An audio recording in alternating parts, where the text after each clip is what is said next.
الحمد لله وكفى والصلاة والسلام على عباده الذين اصطفى أما بعد فأعوذ بالله من الشيطان الرجيم بسم الله الرحمن الرحيم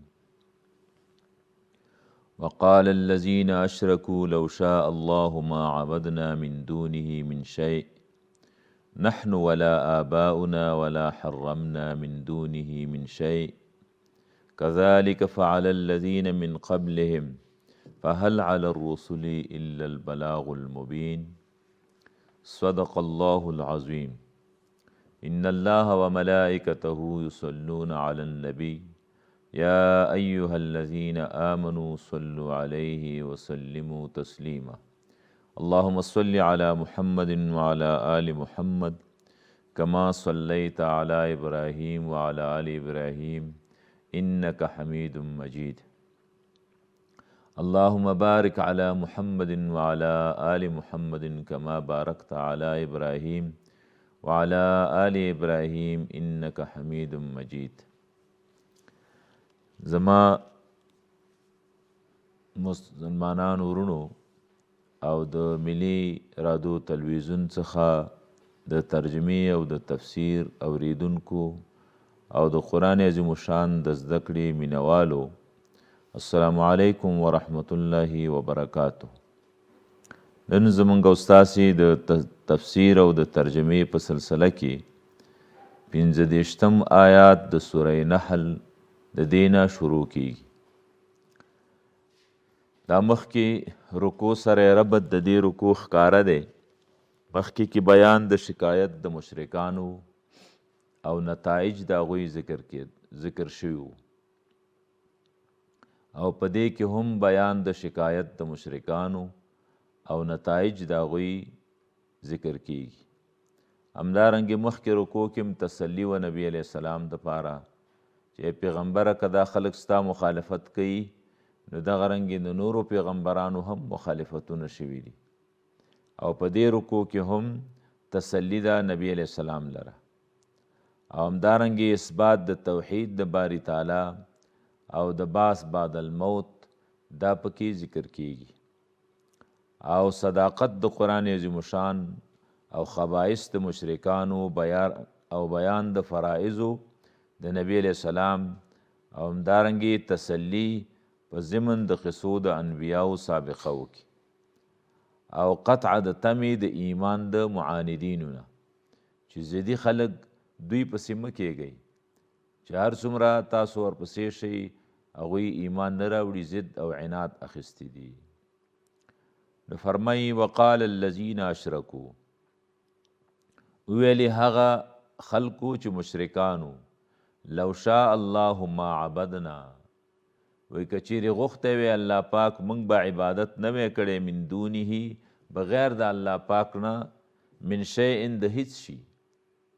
دا موږ چې عبادت کوو د بوتانو او لات او منات او عزات منو نو دې کې موږ سره د الله پاک خوښه ده. نحنو منګه ولا آباؤنا او نه زمونږ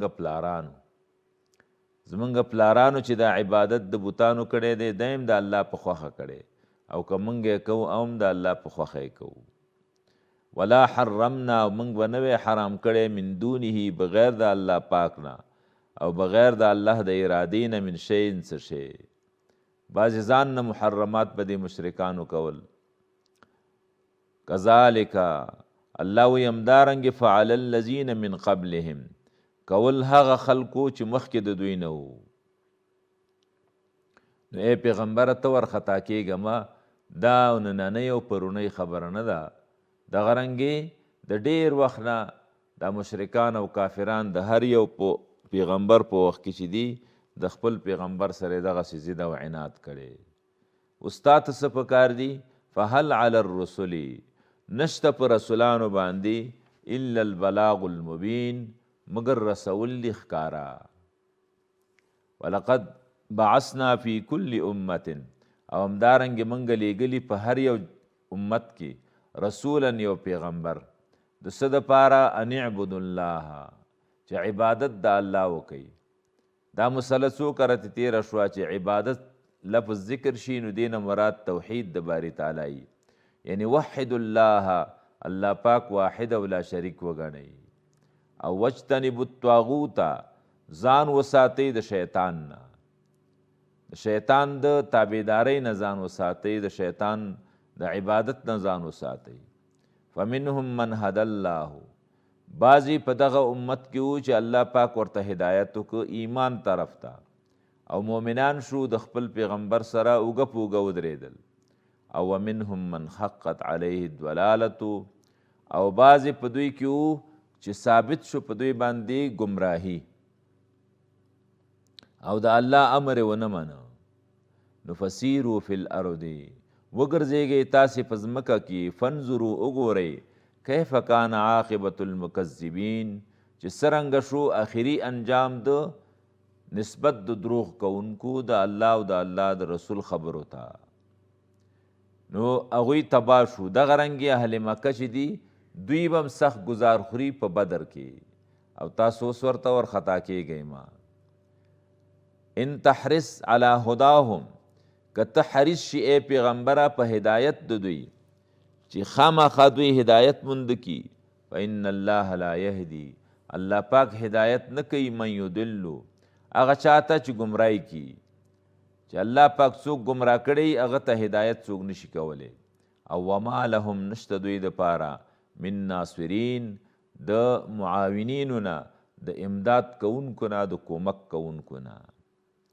واقسموا بالله، دوی قسمونه کوي په الله باندې، جهد ایمانهم، محکم قسمونه، لا یبعث الله من یموت، چې نه لیږي نه راجګوي الله پاک من یموت، څوک چې مړ شي، یعنی پس د مرګ زندگی دا نشته دی.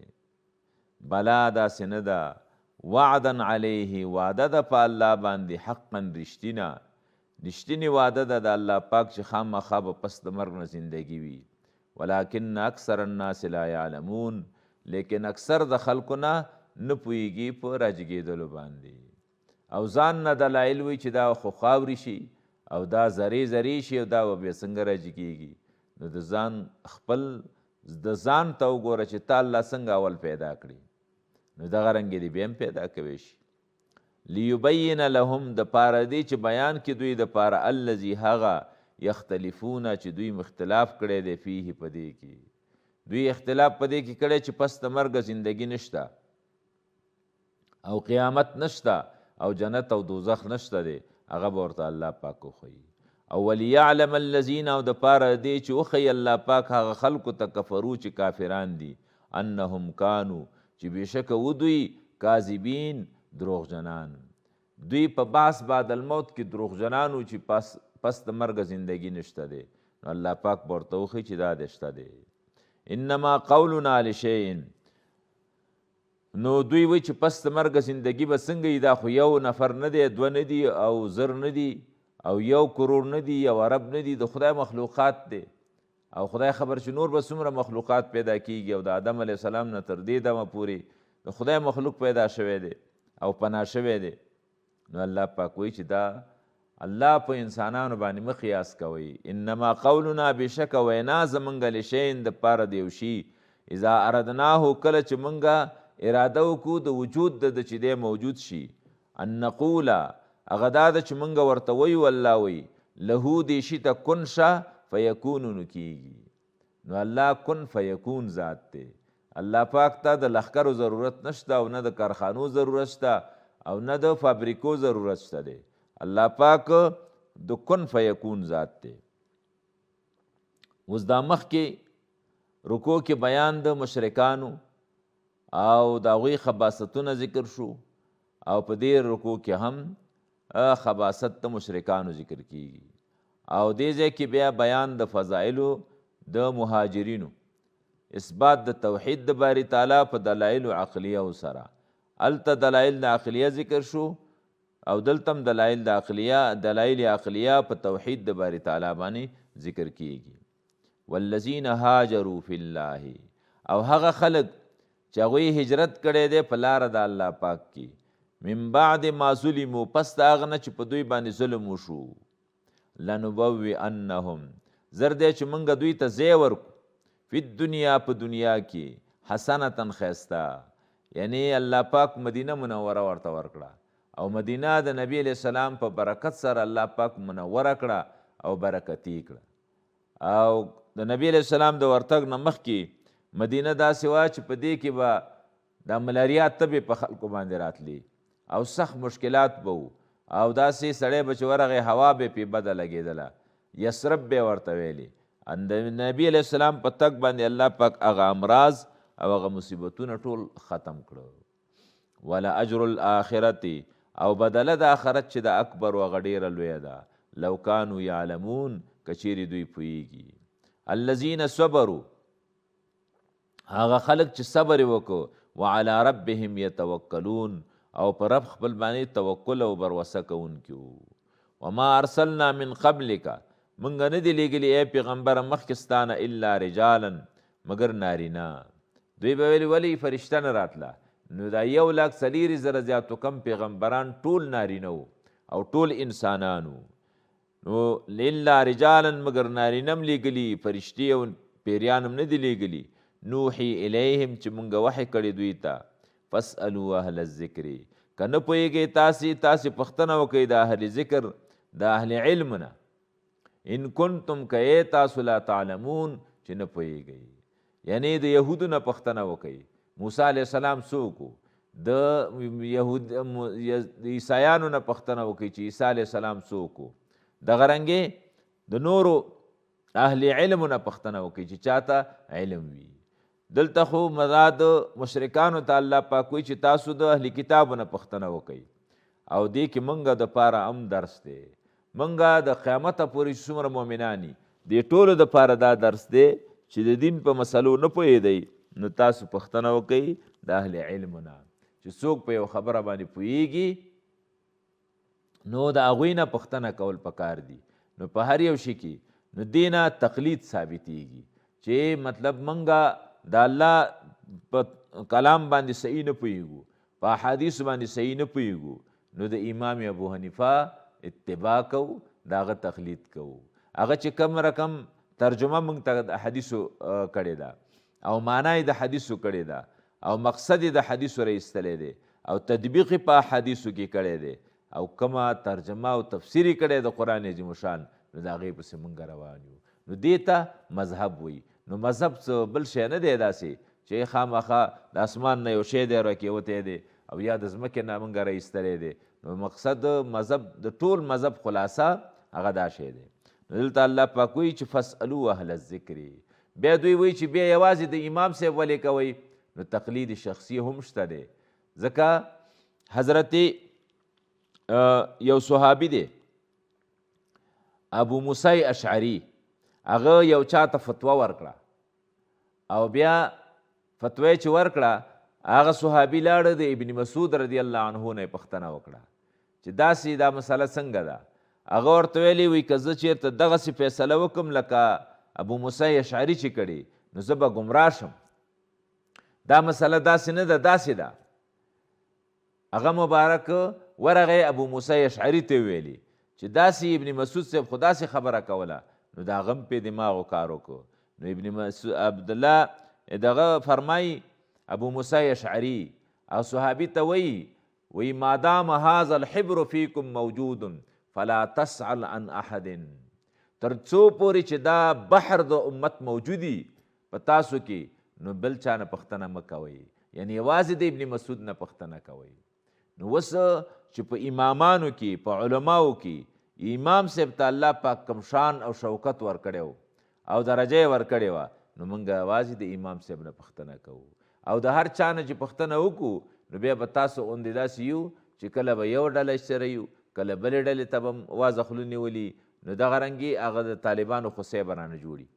طالبانو وایي یو خوسی رانیولی او غاښونه یې د دې کتل. نو یو طالب راغی غاښونه یې وکتل چې ګوري دا دوک دی او دوه غاښونه یې دي. بل طالب راغی، بل طالب راغی، اخر وایي خوسی غریب دومره ستړی شو چې چېرته به سپین کالي ولیدل، خوله بیا ورته وازه کړه.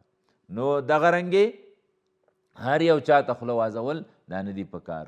نو یوازې د امام ابو حنیفه رحمه الله تقلید کو په دې خاطر باندې. نو فرمایي فاسألوا اهل الذکر، تاسې پوښتنه وکئ د اهل ذکر او د علماو نه. ان کنتم که تاسې لا تعلمون نه پوهېږئ په خبره باندې بالبینات همدارنګې لیږلي وو موږ رسولان په دلایلو واضحو سره او والزبر او په کتابونو باندې کتابونه ورسره وو وانزلنا الیک او موږ نازل کړی ای پیغمبره تا ته هم الذکر قرآن عظیم الشان قرآن ته په څو ځایه کې دغه کې قرآن عظیم الشان کې ذکر ویل شوی دی نحنو نزلنا الذکر او انا انزلنا الیک الذکر لتبین د پاره دی چې بیان کې ته للناس د خلکو د پاره ما هغه نزل الیهم چې نازل کړی شوی دوی ته په قرآن کې څه حکمونه دي او څه غوښتنې دي د الله پاک چې هغه دوی ته ووایي ولعلهم یتفکرون او د پاره دی چې دوی فکر او سوچ وکړي پس د بیان نه افآمن الذین مکروا السیئات آیا په امن کې دی هغه خلک چې تدبیر کوي د بدۍ د نبی علیہ السلام سره د قرآن عظیم الشان سره مقابله کوي ان یخسف الله بهم چې ښکته کړي الله پاک په دوی باندې الارض د ازمکه یعنی خسب به پیو کې په ځمکه به نه باسي او یأتیهم العذاب او یا راوړي دوی ته عذاب من حیث لا یشعرون د هغه طرف نه چې دوی خبر نه وي او یاخذهم یا ونیسي دوی فی تقلبهم په ګرځېدلو د دوی کې او فما هم بمعجزین نه دي دوی عاجزونکي الله پاک لره او یاخذهم یا ونیسي دوی علی تخوف په ویره باندې فإن ربکم بشک رب ستاسو چې دی لرؤوف نغه رحم کوونکی دی او رحیم مهربان دی په تاخیر د عذاب الله پاک زر عذاب نه راولي د توبې وخت ورکوي انسانانو ته اولم یرو آیا دوی نه ګوري الی ما هغه ته خلق الله چې پیدا کړي دی الله پاک من شین دی یو شي نه یتفیأ ظلاله چې میل کیږي سورې د هغه عن الیمین ښي طرف ته او الشمائل چپ طرف ته سجدا لله سجده کوونکي په داسې حال کې چې سجده کوونکي الله لره وهم داخرون او دوی ذلیله وي ولله یسجدو الله لره سجده کوي ما هغه څه فی السماوات چې په اسمانونو کې دي و ما فی الارض او هغه څه چې په ځمکه کې دي من دابة د ګرځنده نه والملائکة او فرشتي وهم لا یستکبرون او دوی تکبر نه کوي قرآن عظیم الشان کې 14 سجدې دي نو زمونږ په مذهب باندې هم 14 دي د امام شافعي صاحب په مذهب باندې هم 14 دي منګه د سورت سواد سجده د سوره حج اوله سجده ویو دویمه نه ویو او شوافی چې دی هغه د سورت سواد هغه سجده هغه نه وی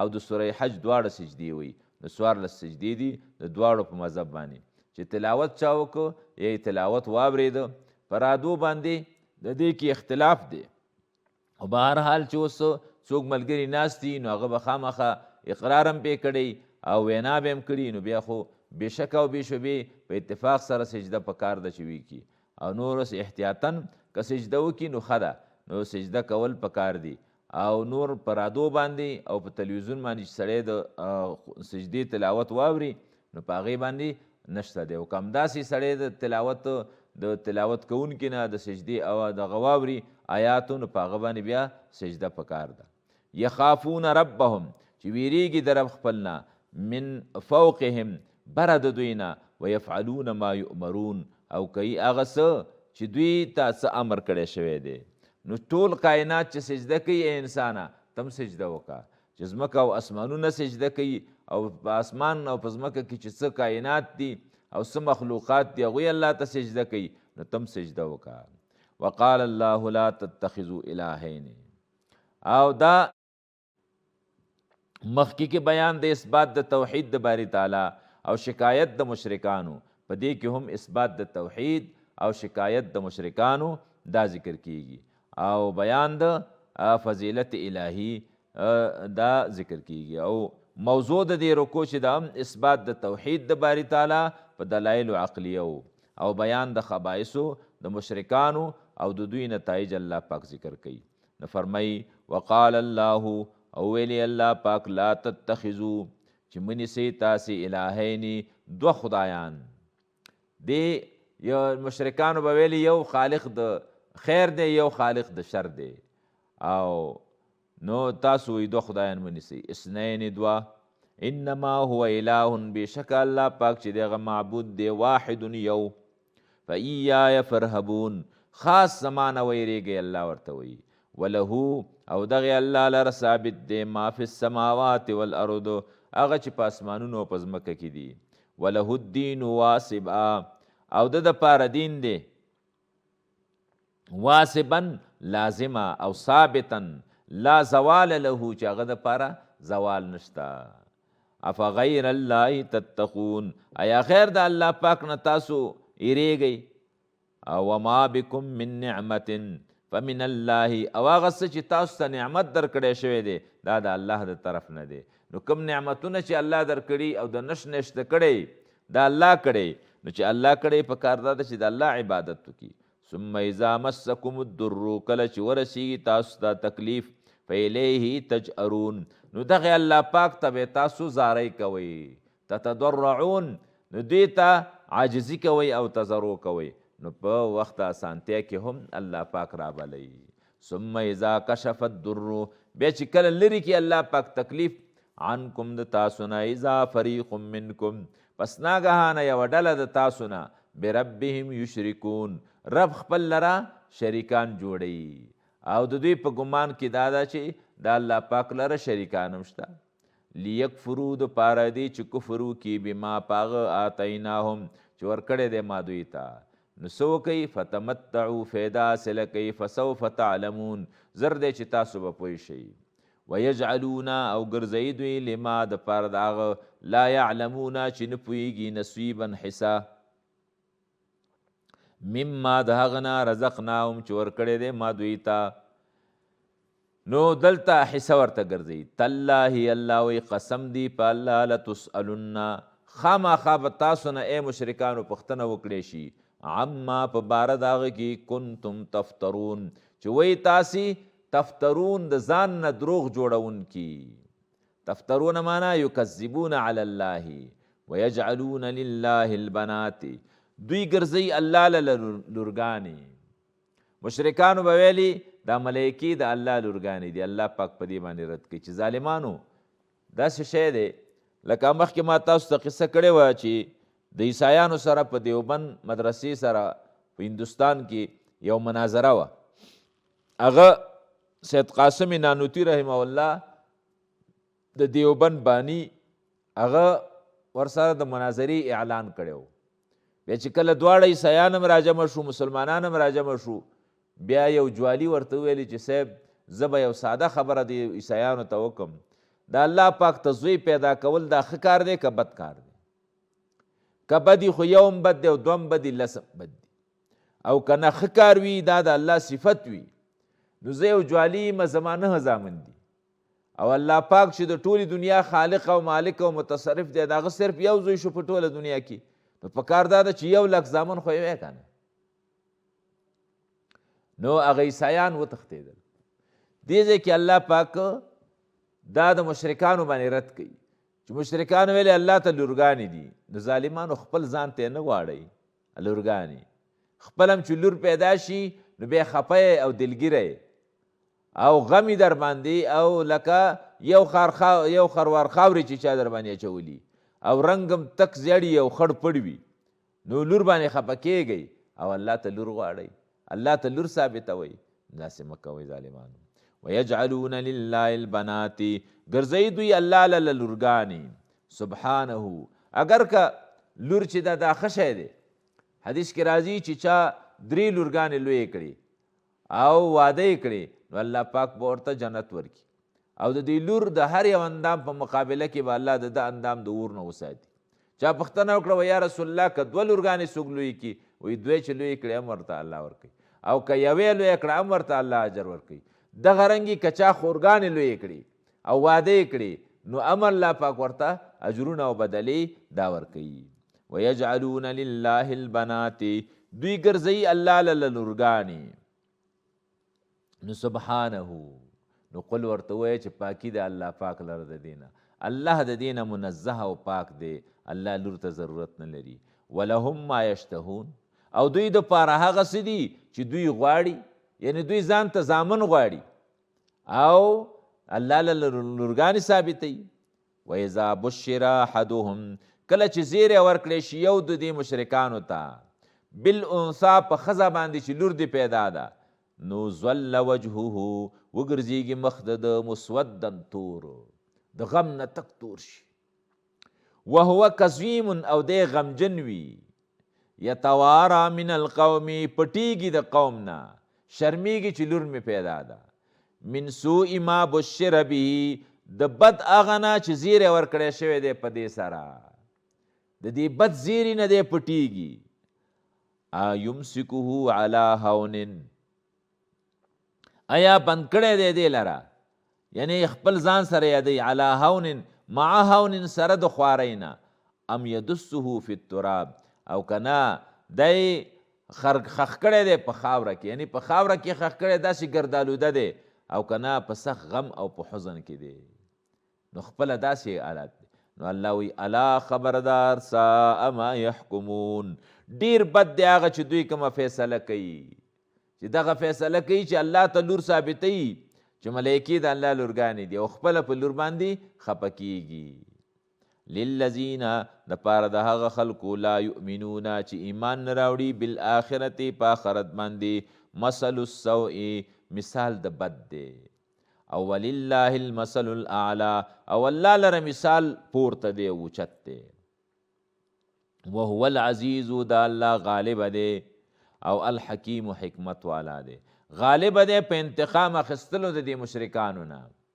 او حکیم حکمت والا دی په تاخیر د عذاب ولو یؤاخذ الله الناس کچیری ونیسی الله پاک دا خلق بظلمهم په ظلم د دوی ما ترک علیها پاتې به نشي په دې ځمکه باندې من دابتن د ګرځنده نه ځکه وایي کم میز دی چې په کونه کې خلک یې نشته نو هر انسان کې ګناه شته دی خو الله پاک رحم کوي په دې انسانانو باندې او سزا د ستینه ورکوي ولکن یؤخرهم لیکن وروسته کوي دوی الی اجل مسمن تر یو وخت مقرره پورې فاذا جاء اجلهم کله چې راشي او وخت دوی لا یستأخرون نه وروسته کیږي ساعتا یو ساعت د ساعت نه دلته دا ساعت نه دی چې شپېته دقیقې دی یعنی یوه لحظه ولا یستقدمون او نه مخکې کیږي ویجعلون لله ګرځوي دوی الله لره ما هغه یکرهون چې دوی بد ګڼي یعنی دوی ځان ته بد ګڼي لورګانې او الله ته یې ګرځوي چې د الله لورګانې دي وتصفو السنتهم او وای ژبې د دوی الکذب دروغ او دروغ باندې لګیا دي چې کشکې چې رښتیا خو یې ویله دروغ وای ظالمان د ځان نه خبرې کوي ان لهم الحسنى او بیا څه وایي دوی وایي چې موږ دپاره وتصف السنتهم او وایي ژبې د دوی کذب دروغ ان لهم چې د دوی دپاره الحسنى جنت وایي موږ دپاره جنت لا جرم خامخا ان لهم النار خامخا دوی دپاره اور دی ځکه دوی دومره عظیم دروغ په الله پورې تړلی دي چې الله ته لورګانې ثابتوي او د الله سره شریکان جوړوي نو دوی دپاره اور دی او وانهم مفرطون او دوی بس دي یعنی مترکون فی النار پرېښودلی شي په اور کې داسې نه ده چې د اور نه به یو وخت کې به اور کې ور واچوي او بیرته به بیا د اور نه راوځي نه همیشه دپاره په دې اور کې پراته وي او عذاب به ورکولی کېږي تالله قسم دی په الله باندې لقد ارسلنا الی امم په تحقیق سره موږ لیږلی دی رسولان الی امم امتونو ته من قبلک مخکې ستانه پیغمبره فزین لهم الشیطان اعمالهم ښایسته کړي دي هغوی دپاره شیطان اعمالهم عملونه د دوی فهو ولیهم دا شیطان د دوی دوست دی او ملګری دی الیوم نن ورځ په دنیا کې ولهم عذاب علیم او دوی دپاره عذاب دی دردناک په آخرت کې وما انزلنا علیک الکتاب وما انزلنا او موږ نه دی نازل کړی علیک په تا باندې الکتاب کتاب الا مگر لتبین لهم چې بیان کې ته دوی دپاره الذي هغه اختلفو چې دوی اختلاف کړی فیه په دې کې چې بعث بعد الموت دی وهدن او هدایت دی ورحمتا او رحمت دی لقوم دپاره دا قوم یؤمنون چې ایمان لرونکي دي، چې څوک تصدیق کوونکي دي په دې باندې د هغوی دپاره هدایت دی او رحمت دی، او د چا دپاره چې انکار کوي نو هغې دپاره بیا دغه مصیبت دی. والله الله پاک چې دی انزل من السماء نازل کړی دی د اسمان نه ماء اوبه، د اسمان نه مراد وریځ ده، ځکه کل ما فوقنا فهو السماء، هر یو شی چې زموږ نه بره دی هغې ته اسمان ویل کیږي. فاحیا به الارض ژوندی کوي په دې باندې ځمکه، یعنی ابا غیر آباد ځمکه آبادوي، بعد موتها بس د وچېدلو د دې نه بعد یبسها. ان فی ذالک بېشکه په دې نازلېدلو د اوبو کې لآیة دلایل دي لقوم دپاره د قوم یسمعون چې اوري په سماع تدبر سره او سوچ او فکر پې کوي. اوس په دې رکو کې الله پاک مخکې بیان د دلایل د توحید د باری تعالی، په دې کې هم دلایل د توحید ذکر کیږي، او همدارنګې ازاله د شبهاتو د مشرکینو او د معاندینو هغه ذکر کوي. همدارنګې الله پاک په دې ځای کې او بیان د باس بعد الموت، او الله پاک به په ورځ د قیامت باندې به هغه نیکان او بدان خلک دا به جدا کي، او د نعمتونه د الله پاک دا ذکر کوي.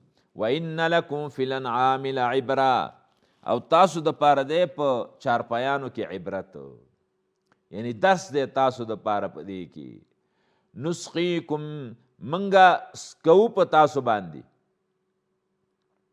مما د هغه نه فی بطونه چې په خېټو د دې کې دي، من بین فرسن په مابین د خوشیانو کې و دمن او د وینې کې، یعنی د الله پاک د څاروي د هغه منځ نه لبنن شودې درته راوباسي، خالصا خالصي، چې مطلب د وینې سره ګډې نه وي، خوشیانو سره ګډې نه وي، او صفا شوده وي، او سایغن لذیذې وي او خوندورې وي، للشاربین سکونکو دپاره.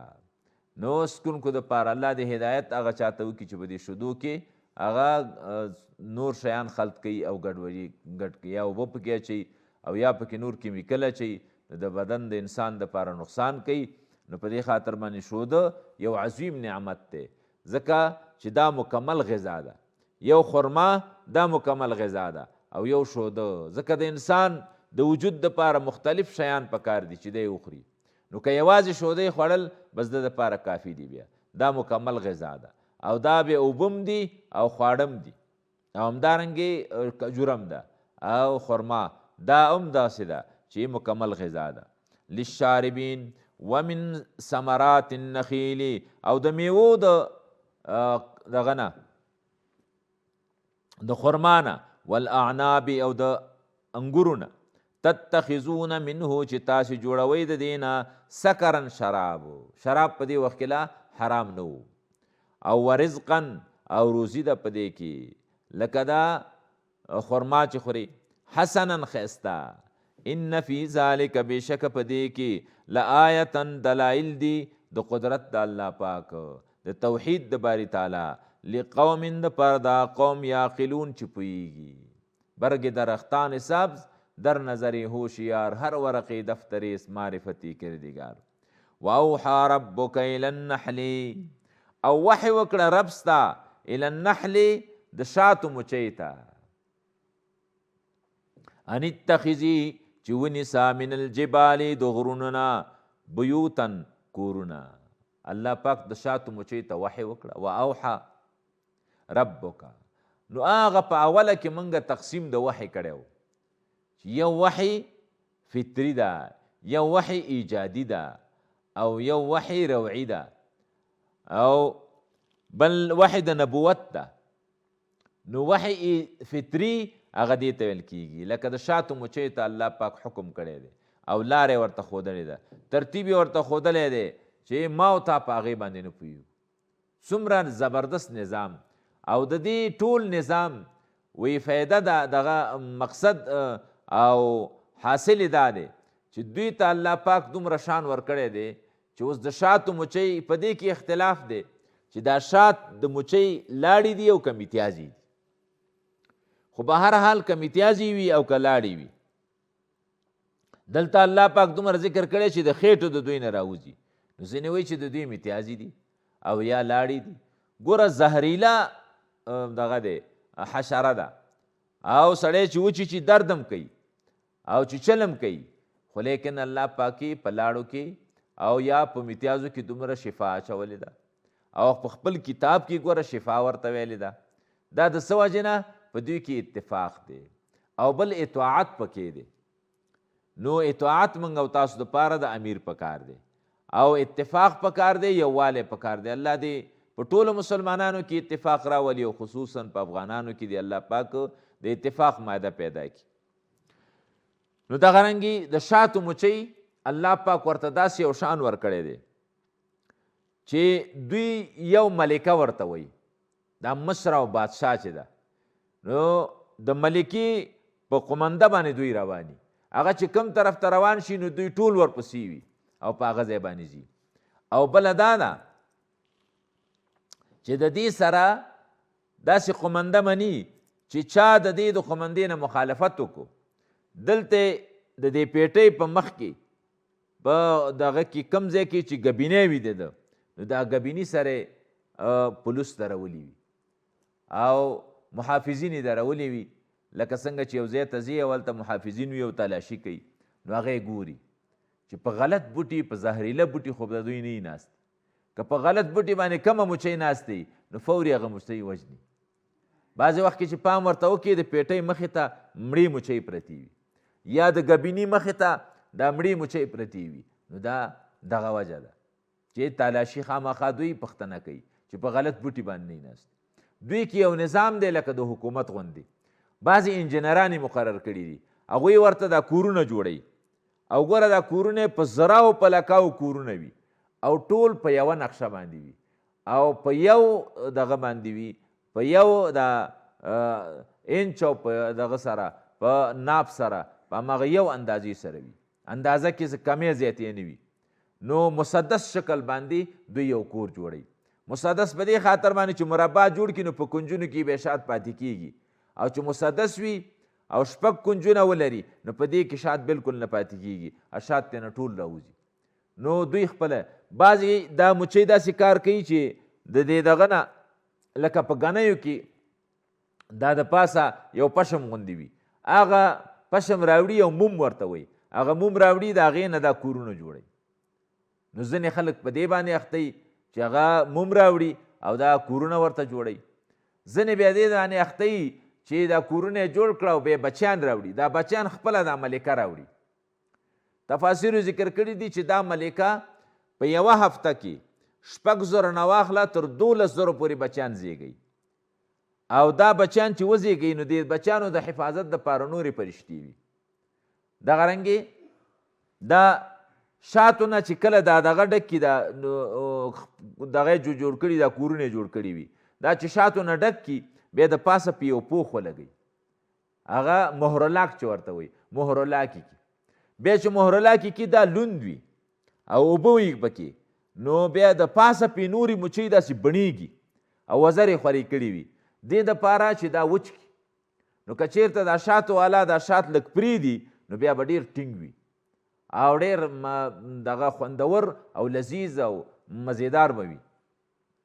نو په دې خاطر باندې چې دا هغه دغه وچ کي. یو ورځ یو کس راته قصه کوله، وایي زموږ د شاتو ماهر او موږ د شاتو کاروبار کوو، وایي د شاتو ماهر راته ویل چې ته راځه دې پیټۍ ته چې ورنږدې شو، وایي داسې هوا غوندې راوتله تېنه او دا مچۍ په دې کې دغه وي نښتې وي او داسې وزرې خورې کړې وي. وایي ما ته وایي چې دا ګوره اګزاز یې لګولی ورته، دا ګرمه هوا چې ده د دننه پیټۍ نه د باندې وباسي او یخه هوا د باندې نه راکاږي چې دغه بچیان خراب نشي. دلته کوم بچیان چې اچولی دي چې دا بچیان د ګرمۍ د وجې نه مړه نشي. نو دغه رنګې الله پاک ورته دا نظام ورکړی دی. نو د اتفاق د وجې نه مګس آرا هجوم از کثرت شکر شود پیدا. نو په دې خاطر باندې دوی ته الله پاک دا شات شفا یې ګرځولې. او قرآن عظیم الشان کې 2 شیانو ته الله شفا ویلې ده. یو قرآن ته الله شفا ویلې، هغه به هم دلته راشي، وننزل من القرآن ما هو شفاء، نازل کړی شوی د قرآن نه چې هغه شفا ده. او بلې شاتو ته شفا ویلې ده او د ټولو امراضو دپاره شفا ده. ځکه ابن مسعود رضی الله عنه به د هر مرض دپاره شات خوړل او شات ابن مسعود به داسې کار وکړو چې دانه به پرې راوختله نو دانه باندې به شات اچول. بیا چا ورنه پوښتنه وکړه چې دا خو دې دپاره نه دي، وایي ولې قرآن کې نه دي راغلي چې فیه شفاون؟ هغه خو داسې نه دي ویلي چې فیه شفاون للزکام او یا للحما د تبې دپاره، نه د هر یو شي دپاره دوا د شفا. نو په دې خاطر باندې بعضې اوس هم حکیمان داسې وي چې ټول علاجونه هغه په شاتو باندې کوي. نو شات داسې یو شی دی چې اوس په ګرم اوبو کې واچوي نو ګرم تاثیر کوي، چې په یخ اوبو کې واچوي یخ دي. همدارنګې نو په دې خاطر باندې د زکام دپاره، د سینې د امراضو دپاره، د ډیرو امراضو، د معدې د امراضو دپاره، د زخم دپاره، نو دې دپاره شات اکثر دي او مختلف قسم شات. او دې کې ښه شات لکه دلته الله پاک اول د غرونو ذکر کړی، نو دې نه معلومیږي چې د غره شات دا اول نمبر دي. او بیا د دغه څه ورته وایي په ونو کې چې شات کیږي دا بیا دویم نمبر دي. او ومما یعرشون هغه چې تاسو چت ورته جوړوئ نو بیا دا پیټیو کې چې پارمي شات ورته وایي دا بیا په دریم نمبر کې دي. نو په دې خاطر باندې بیا په دې کې بعضې خلک ټګي او برګي کوي، الله دې هدایت ورته وکړي او الله دې زمونږ دا حاکمانو ورته بیداره لري. تیر کال ډیر شات داسې نیولي وو او هغه کیمیکلو او بیا د شاتو په نامه باندې خرڅول، نو دې نه اجتناب کول پکار دي، ځکه د انسان دا وجود ختمېدل او تباهي دې سره راځي. نو په دې خاطر باندې خلکو په شکوک او شبهاتو کې هم لیږي، نو ښه شات هغه خرڅول پکار دي او حلاله مزدوري ځان ته پیدا کول. په حلاله کې الله پاک برکت هم اچوي او په آرامو کې بیا برکت نه وي او کله کله داسې ګیریږي بیا به په کلونو کلونو پروت. نو فرمایي نو واوحى ربک، وحی وکړه رب ستا، یعنی دا وحی دې ته وحی فطري وایي، فطرتن الله پاک لکه څنګه چې د غوا بچي ته الله پاک فطرتن هدایت کړی دی او لاره یې ښودلې ده ورته او مور یې ورته معلومه کړې چې دا د مور ده او دغه ځای نه ته ښوده روه. او همداسې وړوکی ماشوم هغه ته الله پاک ښودنه کړې ده چې ته څه وکړه، دا د مور شیدې دا خوره. واوحى ربک، او وحی وکړه او حکم وکړه رب ستا الی النحل د شاتو مچیو ته، ان اتخذي چې ته ونیسه من الجبال د غرونو نه بیوتن کورونه، ومن الشجر او د ونو نه، ومما یعرشون او د هغه نه چې دوی چتونه جوړ کړي وي او پیټۍ جوړې کړي وي او په هغې کې شات ساتي، د شاتو حفاظت کوي. ثم کلی او بیا خوره من کل الثمرات د هر قسم میوونه، دا په میلونو مزل کوي دا مچۍ. او راسن الله پاک ورته فسلکی سبل ربک، او روانه شه په لارو د رب ستا، ذللن په تابعداره او تابع اوسېږه. نو په دې خاطر باندې په میلونو مزل کوي د هغه ګل پسې، او د ګل هغه رس او مغز دا راکاږي او په خوله کې نیولې او بیا راځي دلته اچوي، نو د هغې نه بیا شات جوړیږي. یخرج من بطونها چې راوځي د خېټو د دوی نه یا د خلو د دوی نه، شرابن سکاک مختلف الوانه چې مختلفي رنګونه د دي، مختلف قسمه. زمونږ او ستاسې د افغانستان د شمشوبي شات دا ډېر مشهور دي، نو همدغه رنګې او د بعضې ملکونو د بیرې شات هغه ډېر مشهور دي. اوس دلته هم کوشش روان دی چې بیره خلک وکري، نو الله دې توفیق ورکړي. نو ښه خبره ده چې بیرې وکرل شي. نو د بیر همداسې هم دوا ده او شفا ده او بیا شات ډېر دغه دي مشهور دي. نو مختلف هر یو شات چې وي، که د پلوسې شات وي، که د بیرې شات وي، که د شوتلې شات وي او د شمشوبي شات وي، د مختلف قسمه شات وي او مختلف رنګونه وي، د هر قسم بوټی چې راواخلي نو هغه د شاتو د رنګ نه هغه معلومیږي. بعضې شات تک سپین وي لکه دا د شمشوبي سپین غوندې وي، همدارنګې دا دغه چې وي د شوتلې دا زیړ غوندې وي او د بیرې دا سره غوندې وي. نو فیه شفاء، په دې کې شفا ده للناس د خلکو دپاره، نو دا کې شفا ده. نو شات استعمالول دا ښه کار دی او شفا ده. ان فی ذالک، بېشکه په دې کې لآیة دلایل دي لقوم د پاره دا قوم یتفکرون چې فکر او سوچ کوي. نو دا ګوره د الله د قدرتونو ذکر یې درته وکړو. والله خلقکم، الله تاسو پیدا کړی، ثم یتوفاکم او بیم وفات کوي ټولو.